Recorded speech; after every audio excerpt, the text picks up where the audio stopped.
రాష్ట్ర నినాదం ఇప్పుడు వెనుక ముందు ఆడొద్దు. సో ఒక మంచి నిర్ణయం తీసుకున్నారు ఇవాళ టీఆర్ఎస్వి.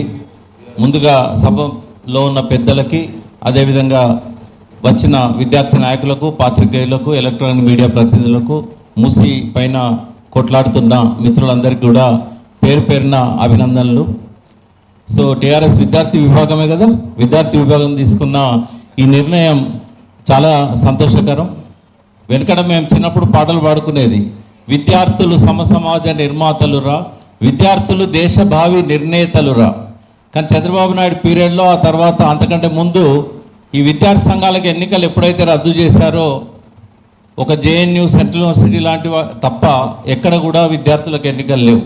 ఎన్నికలు లేకపోయేసరికి శ్రీశ్రీ అన్నట్టుగా కొంతమంది కుర్రవాళ్ళు పుట్టుకతో వృద్ధులు, పేర్లకి పుకార్లకి షికార్లకి నిబద్ధులు, తాతగారి బామ్మగారి రేవంత్ గారి భావాలకు దాసులు, నేటి నిజం చూడలేని కీటక సన్యాసులు అని శ్రీశ్రీ తిట్టాడు. కానీ మనం టీఆర్ఎస్ తరఫున ప్రూవ్ చేయాల్సింది ఏంటంటే, కొంతమంది కుర్రవాళ్ళు పుట్టుకతో యువకులు, పావన నవ జీవన బృందావన నిర్మాతలు, వారికే మనం సాల్యూట్ చేద్దాం. మూసి మీద కొన్ని టెక్నికల్ విషయాలు, కొన్ని లీగల్ అంశాలు, ఎందుకంటే నేను అడ్వకేట్ కూడా, ఈ రెండు విషయాల మీద 4 మాటలు మీతో పంచుకుందామని వచ్చాను. ఎందుకంటే చాలామంది ఏది పడితే అది మాట్లాడుతున్నారు. మనం ఆ గైడ్లైన్స్ ప్రకారమే మాట్లాడదాం, మనకు ఇబ్బంది ఏం లేదు. మనం రేవంత్ రెడ్డి ప్రభుత్వాన్ని ఏమడుగుదామంటే, ఇప్పటిదాకున్న ఎన్జిటి గైడ్లైన్స్, ఇప్పటిదాకున్న చట్టంలో ఉన్న రెగ్యులేషన్స్, గతంలో జరిగిన పొరపాట్లు అన్నింటిని దృష్టిలో పెట్టుకొని డిసైడ్ చేయమందాం. వాళ్ళు టైం కూడా ఇచ్చారు కదా, ఏప్రిల్ 15 దాకా. సో టీఆర్ఎస్పీ తరఫున కూడా మీరు ఒక ప్రతిపాదన సిద్ధం చేసి సబ్మిట్ చేయండి. టీఆర్ఎస్ పార్టీ తరఫున కూడా ఒకటి సబ్మిట్ చేయాల్సిన అవసరం ఉంది. సరే, వాళ్ళు కన్సిడర్ చేస్తారా చేయరా పక్కకు పెడదాం. మనం చెప్పలేదనే ఒక అపవాదం మన మీద అవసరం లేదు, సబ్ కమిటీ కాబట్టి. నంబర్ 1 ఏంటంటే, ఈరోజు వరకు భారతదేశంలో ఎటువంటి రెగ్యులేషన్స్ కూడా, ఎటువంటి నోటిఫికేషన్ కూడా చేయలేదు. ఒక నదికి ఇంకా దారుణం ఏంటంటే, నదికి బఫర్ జోన్ ఉండదు. బఫర్ జోన్ అనేది చెరువులకు ఉంటుంది, నిల్వ ఉన్న నీటికి బఫర్ జోన్ ఉంటుంది. బట్ ఈ గుడి ప్రభుత్వానికి ఏంటంటే ఇప్పటికి కూడా సోయి లేదు. మన సిడబ్ల్యూసీ వాళ్ళు ఒక లేఖ రాశారు, మూసీకి ఫ్లడ్ ప్లేన్స్ ఏమున్నాయంటే ఒకరికొకరు మాట్లాడుకుంటామని నన్ను అడిగారు. ఫ్లడ్ ప్లేన్ అంటే ఏంటి సార్ అని. అంటే వరద వచ్చినప్పుడు ఎంత దూరం అయితే వరద పోతుందో అది ఫ్లడ్ ప్లేన్. అది డిసైడ్ చేయలేదు. టీఆర్ఎస్ గవర్నమెంట్లో భారతదేశంలో మొట్టమొదటిసారికి నదికి బౌండరీస్ డిసైడ్ చేశారు. ఒక మన తెలంగాణలోనే కాదు, ప్రపంచంలో భారతదేశంలో కూడా ఏ నదికి బౌండరీస్ లేవు. ఎందుకంటే సాయిల్ ఎరోజన్ అనేది ప్రతి సంవత్సరం జరుగుతూ ఉంటుంది. ఈ నది ఇక్కడ నుంచి ఇక్కడి వరకే ఉండాలని ఎక్కడ కూడా ఇప్పటివరకు డిసైడ్ చేయలేదు.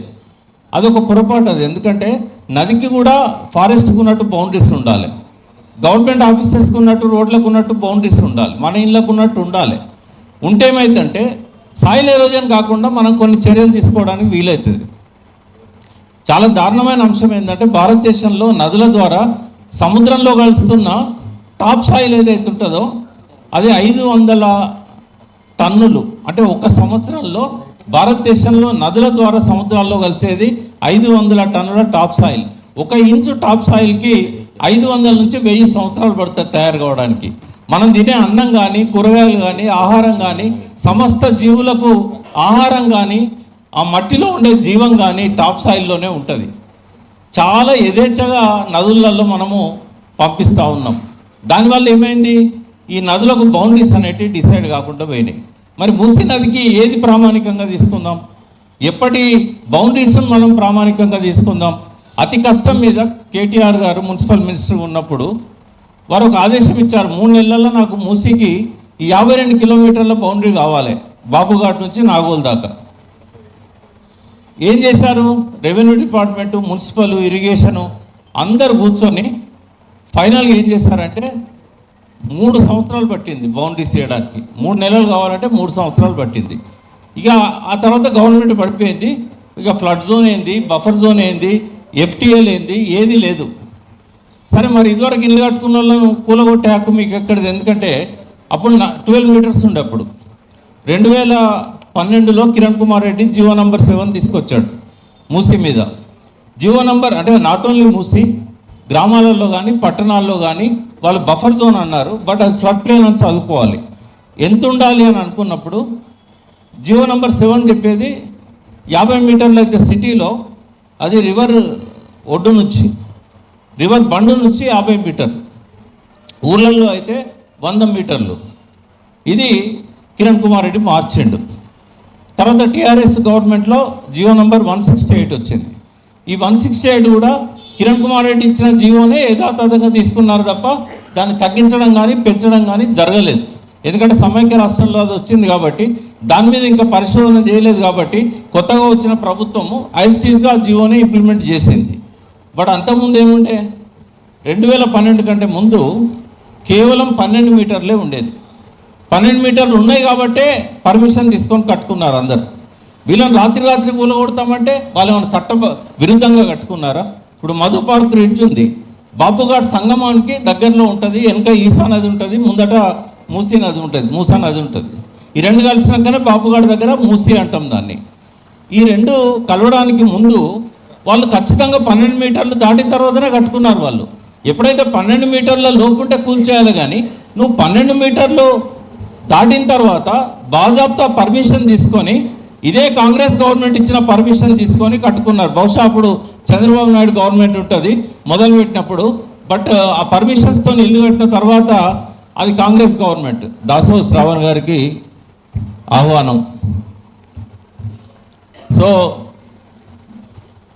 ఇక్కడ మనం గమనించాల్సిన అంశం ఏంటంటే, మధు పార్క్ రిడ్జ్ అనేది జీరో వాల్యూ ఎట్లయితే రేవంత్ రెడ్డి, మనం ప్రశ్నించాల్సింది మధు పార్క్ రిడ్జ్ అక్కడున్న ఎవరైతే రెసిడెంట్స్ ఉన్నారో వాళ్ళకు మన సాలిడారిటీని తెలుపుతూనే వాళ్ళ తరఫున మనం మాట్లాడాల్సింది కానీ మనం కొట్టాడాల్సింది కానీ ఏంటిదంటే, మధు పార్క్ రిడ్జ్ ఎట్లా జీరో వాల్యూ అవుతుంది? ఎందుకంటే బాజాబ్తా పర్మిషన్ తీసుకొని కట్టారు.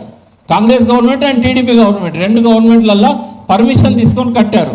మరి అప్పుడు ఎట్లా పర్మిషన్ ఇచ్చారంటే అది లీగల్. అది 12 మీటర్లే బఫర్ జోన్ ఉండేది అప్పుడు. అంటే ఫ్లడ్ ప్లేన్ అనేది 12 మీటర్లే ఉండేది. కాబట్టి మధు పార్క్ రిడ్జ్ ఇది జీరో వాల్యూ కాదు, 100% ఏంటంటే అది దానికి యాజ్ పర్ రూల్ ఒకవేళ ల్యాండ్ అక్విజిషన్ చేసినట్టయితే అర్బన్లో దానికి కావాల్సినంత డబ్బులు ఇచ్చి వాళ్ళని అక్కడి నుంచి రిహాబిలిటేట్ చేయడానికి ఒక అంగీకార యోగ్యమైన పద్ధతిలో, అది కూడా ఏంటంటే వాళ్ళ యాక్సెప్టెన్స్ ఉండాలి, ఆ ప్రజా విచారణలో వాళ్ళని పిలవాలి. అయితే ఇప్పుడు ప్రభుత్వం ఏం చేస్తుంది, మేము టీడీఆర్ ఇస్తామంటుంది. టీడీఆర్ అది అమలైతో కాదో తెలియదు.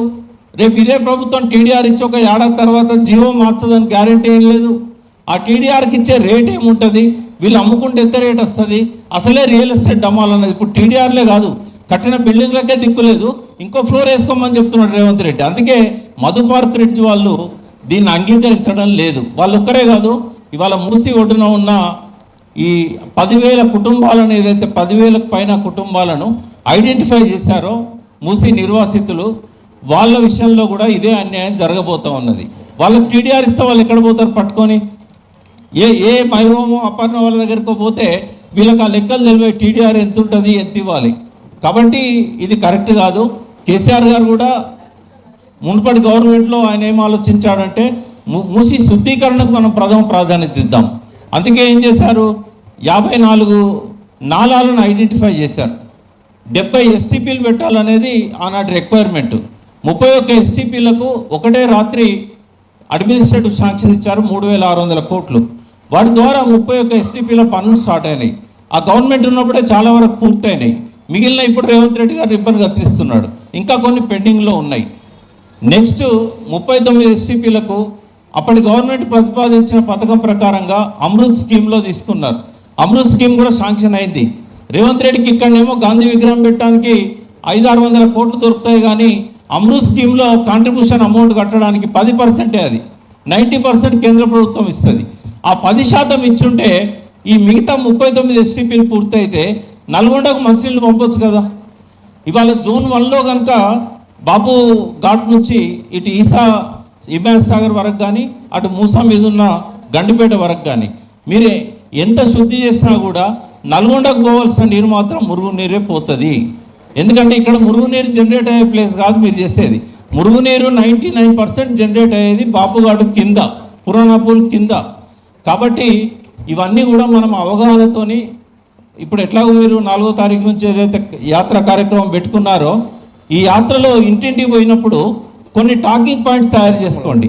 ఈ టాకింగ్ పాయింట్స్ ఎట్లుండాలంటే ఒక లేమ్యాన్ మాట్లాడినట్టు ఉండొద్దు, ఒక మెచ్యూర్డ్ ఇంటెలెక్చువల్ మాట్లాడినట్టు ఉండాలి. మీరు లాయర్ కాకపోయినా లా పాయింట్స్ మాట్లాడాలి, మీరు పర్యావరణవేత్త కాకపోయినా కూడా పర్యావరణ పరిరక్షణ గురించి మాట్లాడాలి. అందుకే నేను ఈ పాయింట్స్ అని మీకు చెప్తా ఉన్నా.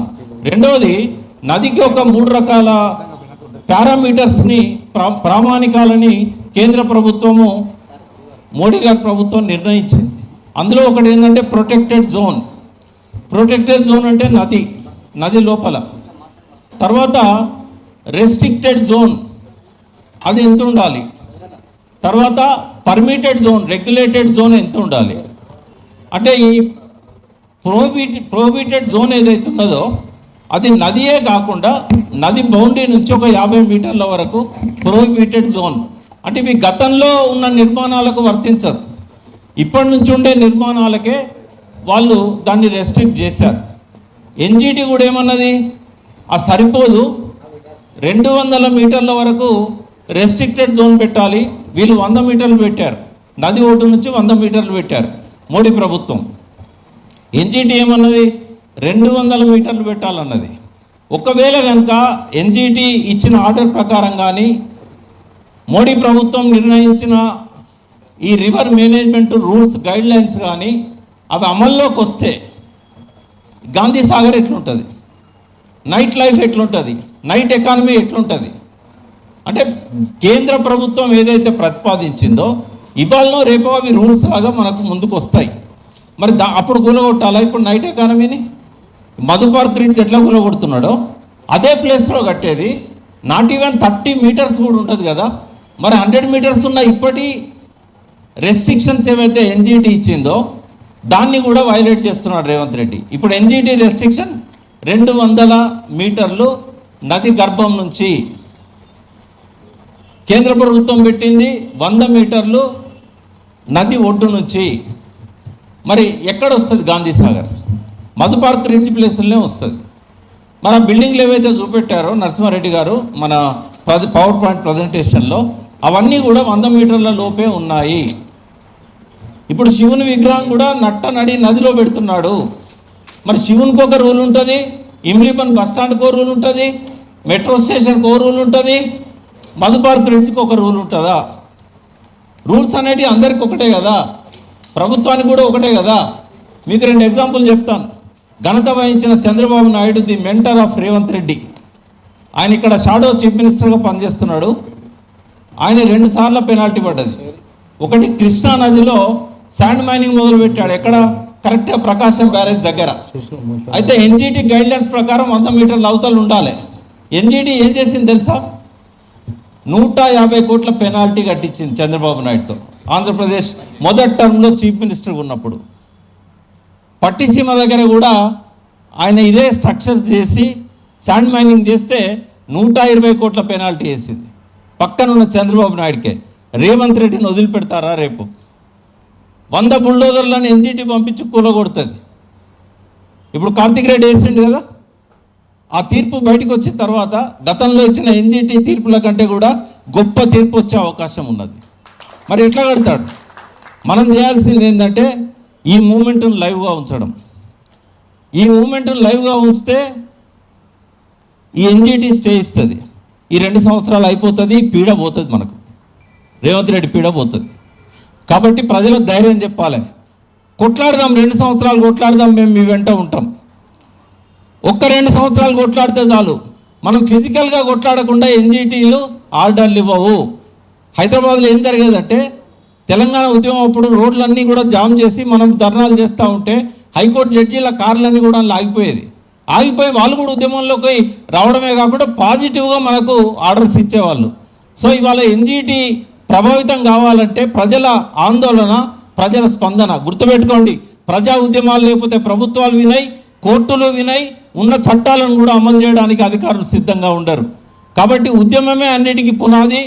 కొద్దిగా ఎందుకో ఉద్యమాలకు అనేది వెనుకబడ్డట్టు కనబడతా ఉంది. యువకులు, విద్యార్థులంతా మళ్ళొక్కసారి మూసీని ముందు పెట్టుకొని ఆ విద్యార్థులల్లో ఆ చైతన్యాన్ని మనం తీసుకురాగలిగితే తప్పకుండా మనం సక్సెస్ అవుతాం.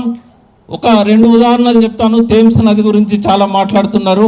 1860లో అప్పుడు డిసైడ్ చేశారు మూసీని మన థేమ్స్ను ప్రక్షాళన చేయాలని. 1860 2025 నాటికి ఇంకా జరుగుతూనే ఉన్నది. థేమ్స్ నది ప్రక్షాళన పూర్తి కాలేదు. నేను ఒక 8 ఏళ్ల కింద పోయినప్పుడు కూడా ఇంకా మురికి వాసనే వస్తూ ఉన్న థేమ్స్లో. ఆ నదిలో తిరిగాం, బోట్లో తిరిగాం. పక్కనే ఉన్న సాబర్మతి, ఈరోజు వరకు కూడా సాబర్మతి అనేది శుద్ధీకరణ జరగలేదు. ఎస్టీపీలు అన్నీ ఫెయిల్ అయిపోయినాయి. ఉదాహరణ ఏంటంటే అక్కడ రెస్టారెంట్లు వాళ్ళు యాక్షన్లో పార్టిసిపేట్ చేసి మాకు లాభం రావట్లేదు, జనం రావట్లేదు అని చెప్పి క్లోజ్ చేసుకొని వెళ్ళిపోయారు. రెండవది పార్కింగ్ వాడు 2 వీలర్ 4 వీలర్ పార్కింగ్ వాళ్ళు అక్కడ లేకుండా పోయింది. ఏంటంటే మళ్ళీ యాక్షన్ పెడితే ఎవరు పాడడానికి రాలేదు. ఆ రివర్ ఫ్రంట్లో ఏవైతే బ్యూటిఫికేషన్ చేశారో గార్డెన్స్ పెట్టారు కదా, అక్కడ ఎవరూ రావట్లేదు. ఎందుకు అంటే కంపు వాసన వస్తుంది సాబర్మతి.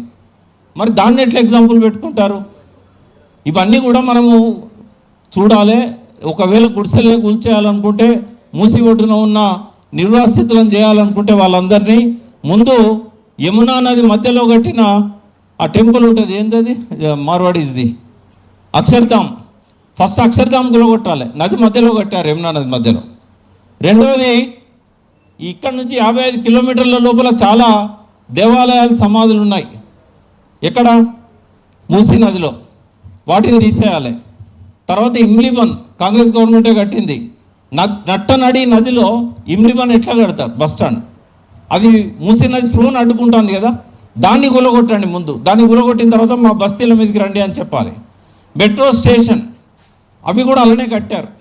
తర్వాత రోడ్డు, మూసీ నది ఒడ్డున రోడ్డు వేయడం అనేది ఎన్జిటి ఇప్పటికే ఎన్నో ఆర్డర్స్ ఇచ్చింది, సుప్రీంకోర్టు ఇచ్చింది. 200 మీటర్ల దూరం వరకు ఏ స్ట్రక్చర్ ఉండొద్దు అని చెప్పింది, రోడ్డు కూడా ఉండొద్దు. ఈయన 4-వే రోడ్లు పెట్టాడు. అది కూడా సుప్రీంకోర్టు ఆదేశాలకు, ఎన్జిటి తీర్పులకు విరుద్ధమైనది. కాబట్టి ఇవన్నీ కూడా మనకు ఒక అస్త్రాలు, పాశుపదాస్త్రాలు మన చేతుల్లో. గెలవడానికి, విజయాన్ని అందించడానికి కావాల్సిన ఆయుధాలు. ఇవన్నీ పట్టుకొని మీరు యుద్ధానికి బయలుదేరండి. మీ వెంట మేము ఉంటాం. Thank you.